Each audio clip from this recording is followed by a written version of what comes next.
man, just trying to find some rest in this crazy city. Yeah? Yeah. We're at the Cosmopolitan and you are performing a series of shows out here. And it's a little different than like a normal kind of city-to-city show. Can you kind of give us some insight on how the shows are working out here? Yeah, well, at the Cosmo, they have this venue called the Book It Stage.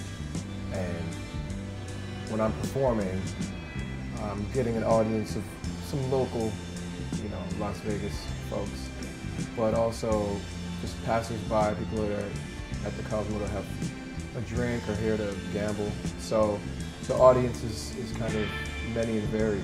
Right. So you have kind of like, it seems to me kind of like more almost like a Vegas loungy kind of feel to it. It's like you have passers-by that may not even know who you are, but then they come in and then they're exposed to your music.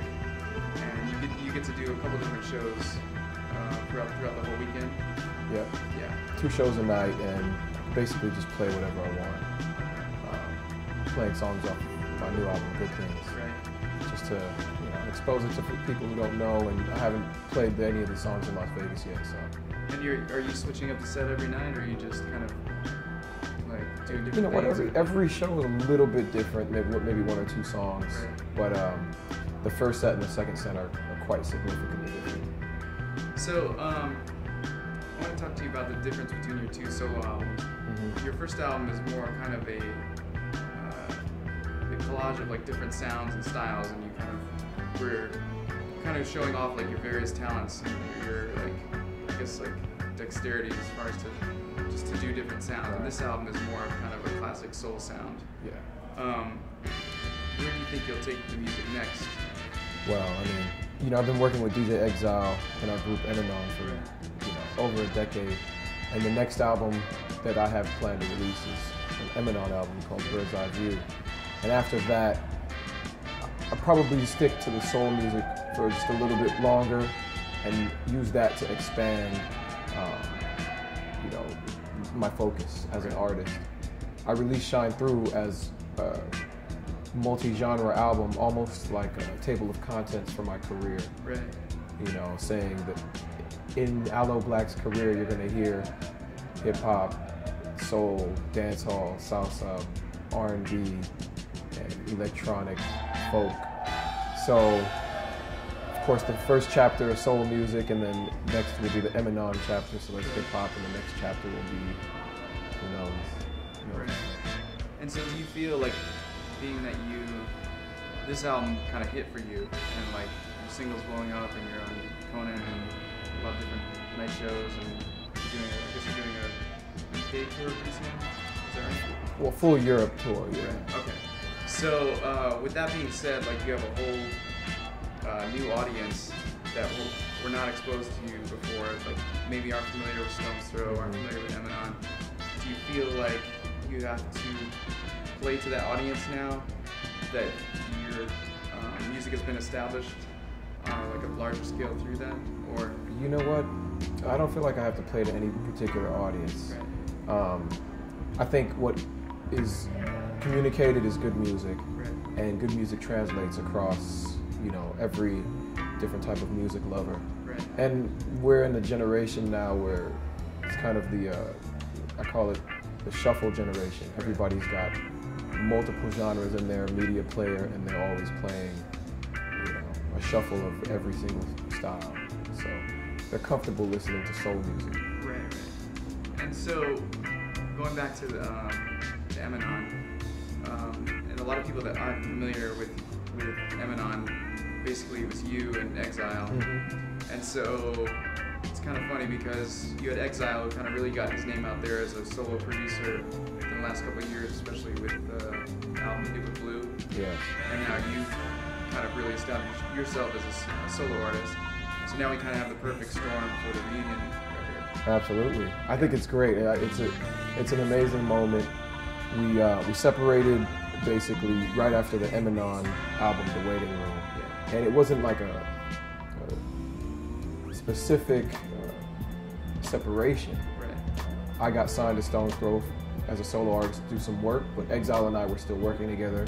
But I knew I wouldn't have as much time to be working on music, so at that time I met Blue and introduced him to Exile, and they had time to work together. Exile still had an MC to work with while I was experimenting on my things. And now that we're coming back together, I think, you know, he's improved as a producer. Right. His name is more visible.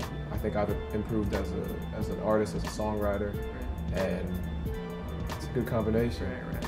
And so the album's called Bird's Eye View. Yes. Will that be in 2011? Yes. And have you guys already started work on that? Yeah, we're mixing it now. Yeah. So what kind of tidbits can you give us about the record? Well, you know, the songs, the title Bird's Eye View is about looking at the world from, you know, from up above and Right. seeing the world as a chessboard, if you will. Yeah. And who are the players, who are the pawns, who's controlling the game. When it comes to politics, economics, and other social issues. So, you know, there's a song on there called Shine Your Light, and it's about people being more aware about the things that are happening in their government and in society around them, and using that awareness to spread light to other people about what's going on. In our country, you know, we have issues with healthcare. How can we get the general population to be aware, to be informed, and to help push the issues that are important to push to politicians? That kind of thing. And so, have you guys picked a label that you're going to put the record out in yet? Or is No, that still... I don't think it's really important to pick a label at this stage. I mean, Right. you know, for what we're doing, I think it's going to be quite clear to our audience that a record is available, and we'll probably find distribution on our own, Right.